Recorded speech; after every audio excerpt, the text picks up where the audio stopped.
Oh, this is a good one. I think Jamel will like this story. Okay, it's recording right now.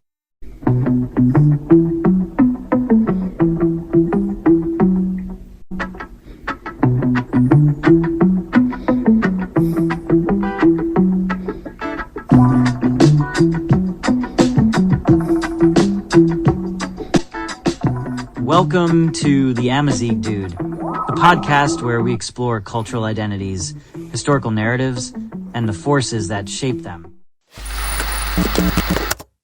There are conversations we've all had in taxis, cafes, between cousins, friends, strangers. Some were loud, some were awkward. Most of them were unfinished. My name is Jamel Benhamou, and you're listening to the Tamazight Dude. In this series of short fictional dialogues, rooted in reality, inspired by true experiences, true tensions, and true and real questions about what it means to be Amazigh in today's world. Each episode is a scene, a simple conversation between two people. One Arabized, the other proudly Amazigh. Sometimes it's between an Amazigh and a complete stranger who's not Moroccan or North African at all. One holding into what they were taught, the other in learning and reclaiming what was taken. They might be strangers, they may be old friends, but their words reflect something deeper, a struggle with identity, with history, with silence. I created this series for those of us caught between definitions, for those who were told Darija is Arabic, for those whose names were rejected. These are fictional voices, but the pain, the clarity, the resistance, the situations are all real. This is for the diaspora. It's also for the average Moroccan living in Morocco.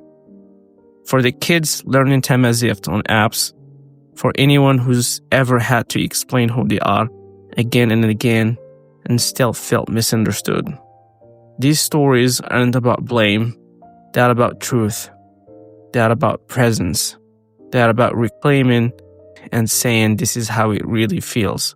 Welcome to the Tamazight Dude. Scene. A Moroccan who self-identifies as Arab engages with his Moroccan friend who identifies as Amazigh in a conversation that sometimes leads to somebody being offended. Bro, I've been meaning to ask you something. This whole Amazigh thing, isn't that just a French invention? Weren't your people always called Berbers? I get what you'd think that, but actually, Berber is what outsiders, like the Greeks and Romans called us. It comes from barbaros, meaning barbarian.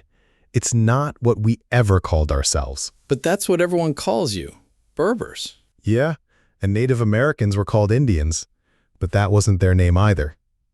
We've always called ourselves Amazigh. It means free people. And our language, Tamazight. I don't know, man. Sometimes I feel like this Amazigh movement is trying to divide the country. Why stir things up? We're all Moroccan, right? Ahmed, imagine this. Imagine your language, the one your mom sings to you in, is banned from schools.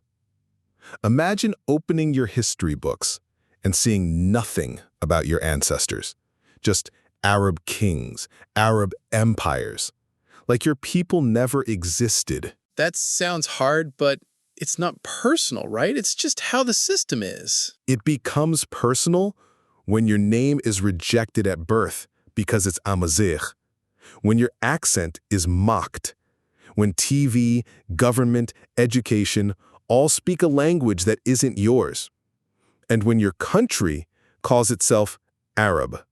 Not Moroccan, not Amazigh, just Arab. But isn't Arabic part of our identity too? I mean, I respect it as a language, but to me, Arabic is like French. They are two foreign languages.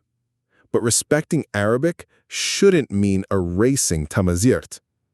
I'm not asking to divide Morocco. I'm asking for it to reflect all of us. We're not guests in our own land. I never thought of it like that. I guess I never had to. Exactly. I'm not against anyone. We're just asking to be seen, to be heard, to speak our mother tongue without shame, to teach it, to allow Amazigh names, to be Moroccan, truly Moroccan. So the movement's not political? It's not about politics. It's about dignity. It's farmers in the mountains wanting their kids to read and write in the language they speak at home. It's the culture, the traditions, the history, it's all of it. I see it now. I'm sorry for my nasty posts and comments on Facebook. I mean, it's just we were never taught these stuff in school. Yeah, you said a lot of insensitive and offensive stuff on your social media. But thanks for listening. I actually appreciate your willingness to listen and learn. I appreciate it. Being Amazigh doesn't mean being against anyone. It means refusing to disappear.